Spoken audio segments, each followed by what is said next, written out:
በመጽሐፍ ቅዱስ የመጨረሻ ክፍሎች ውስጥ ስለተጠቀሱ ሁለት እጅግ ግዙፍ ክስተቶች ሁላችንም ሰምተናል።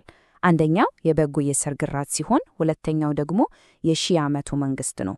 እናውቃቸዋለን። ግን እስቲ ዛሬ በእነዚህ በሁለቱ መካከል ያለውን ግንኙነት እንመረምር። ምክንያቱም እዚህ ላይ በጣም አስገራሚ የሆነ ስነ መለኮታዊ እንቆቅልሽ አለ። እናም እንቆቅልሹ ይሄ ነው።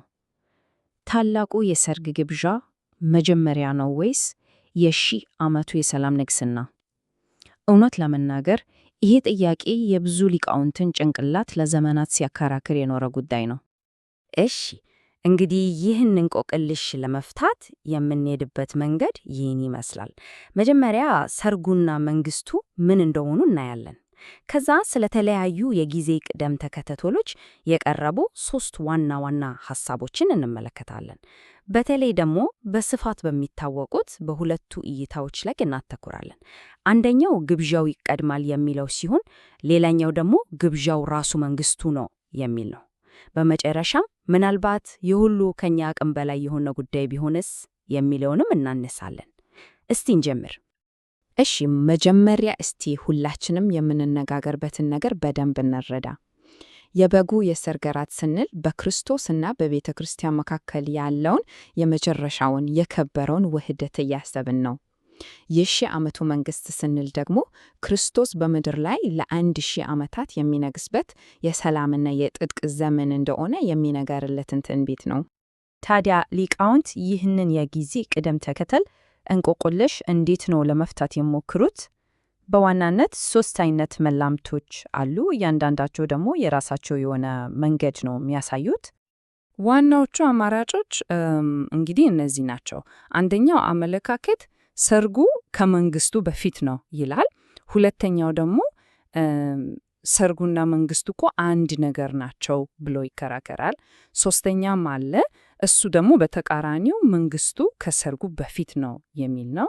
ግን እውነቱን ለመናገር አብዛኛው ክርክር የሚያጠነጥነው በመጀመሪያዎቹ 2 እይታዎች ላይ ስለሆነ ዛሬ ትኩረታችን በእነሱ ላይ ይሆናል። እሺ፣ እስቲ ወደ መጀመሪያው ሐሳብ ጠለቅ ብለን እንግባ። ይሄውም ግብዣው ይቀድማል የሚለው ነው። ታዲያ የዚህ እይታ ደጋፊዎች ሐሳባቸውን በምን ያጠናክራሉ? የዚህ ሐሳብ ደጋፊዎች እንደ ዋና ማስረጃ ከሚያቀርባቸው ጥቅሶች አንዱ ይሄ ነው።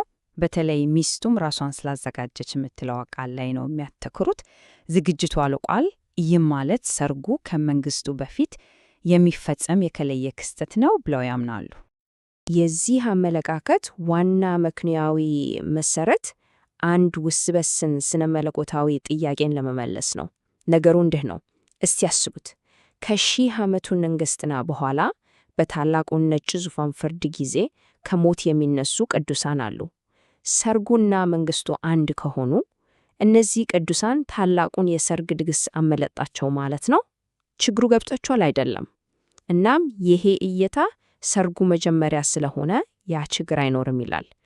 እና ነገሩን ስናጣቃልለው ወሳኙ ሐሳብ ይሄ ነው። ሙሽራ መሆን በሺህ ዓመቱ መንግሥት ውስጥ የሚሰጥ ልዩ ክብር ወይም ሽልማት ነው። ይህ ሽልማት ደግሞ ትርጉም እንዲኖረው ሰርጉ ከመንግስቱ በፊት መሆን አለበት የሚል ነው ክርክራቸው። እሺ፣ አሁን ደግሞ ወደ ሁለተኛው ዋና እይታ እንለፍ። ይሄኛው ደግሞ ነገሩን ሙሉ ለሙሉ በተለየ መነጽር ነው የሚያየው። ሁለት ተለያዩ ክስተቶች ባይሆኑስ ብሎ ይጠይቃል። የዚህ እይታ ዋና ሐሳብ ቀላል ነው። ወደ ግብዣው መጠራት ማለት ራሱ ወደ መንግስቱ እንደመግባት ነው። ሁለቱ አይነጣጠሉም።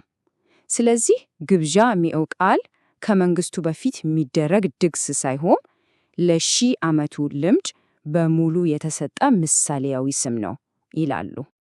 እናም ሁለቱ እይታዎች በደንብ የሚጋጩት እዚህ ላይ ነው። ክርክሩ ሙሽራይቱ መቼ ትገለጣለች በሚለው ላይ ያጠነጥናል። ለምሳሌ የራእይ መጽሐፍ ሙሽራይቱ ወይም አዲስቷ ኢየሩሳሌም የምትወርደው የሺህ ዓመቱ መንግስት ሲጀመር እንደሆነ ይጠቁማል። ይህ ደግሞ ግብዣውና መንግስቱ አንድ ላይ ይጀምራሉ ለሚለው ለሁለተኛው እይታ ትልቅ የማጠናከሪያ ነጥብ ነው። እንግዲህ እነዚህን ሁሉ የሚጋጩ የሚመስሉ ማስረጃዎች ስናይ ትንሽ ግራ ያጋባል። ምናልባት ወደ ተለየ አቅጣጫ ማሰብ አለብን። የመረጃ ምንጩም ወደ አንድ ጥልቅ ጥያቄ ይመራናል። መልሱ ከሰው ልጅ የመረዳት አቅም በላይ ቢሆንስ? አዎ፣ ለምንድን ነው ይህንን ቅደም ተከተል በእርግጠኝነት ማወቅ ያልቻልነው? ይሄ ጥያቄ ከክርክሩ ራሱ አውጥቶ ወደ ፍልስፍናዊ እና ስነ መለኮታዊ እይታ እንድንገባ ያደርገናል።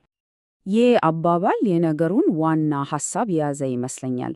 ምናልባት የሰርጉንና የመንግስቱን ቅደም ተከተል በእርግጠኝነት ማወቅ ያልቻልነው እንድናውቅ ስላልተፈቀደልን ሊሆን ይችላል። ዕውቀታችን ውስን ነው። ፈጣሪ በፈቀደልን መጠን ብቻ ነው የምንረዳው። እስቲ እኛ ነገሮችን እንዴት እንደምንረዳ እናስብ። ሁሉም ነገር መስመራዊ ነው አይደል? መጀመሪያ፣ መሃል እና መጨረሻ አለው። ይሄ የሆነው እኛ የጊዜና የቦታ ፍጥሯን ስለሆነን ነው። ከዚህ ውጪ ያለን ነገር ማሰብ አንችልም። አሁን ደግሞ የእኛን ውስን እይታ ከመለኮታዊው እይታ ጋር እናነጻጽረው። እግዚአብሔር በጊዜና በቦታ ውስጥ አይደለም። እግዚአብሔር ጊዜና ቦታን የፈጠረ ነው። ስለዚህ ለእርሱ የእኛ በፊት እና በኋላ የሚለው አቆጣጠር ላይሰራ ይችላል። ሁሉም ነገር በአንድ ጊዜ በአንድ ዘላለማዊ አሁን ውስጥ የተከናወነ ሊሆን ይችላል። ዋው! ይሄ አባባል ነገሮችን በደንብ አድርጎ ነው የሚያስቀምጠው። በእኛ ግንዛቤና በመለኮታዊ እውነታ መካከል ያለውን እጅግ በጣም ሰፊ ልዩነት ያሳያል።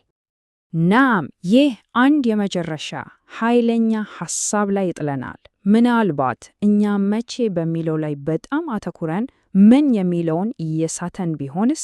የእነዚህ ትንቢቶች ዋና ዓላማ ስለ ወደፊቱ ቀን መቁጠሪያ በትክክል መናገር ሳይሆን ዛሬ አሁን እንዴት መኖር እንዳለብን ሊያስተምረን ቢሆንስ?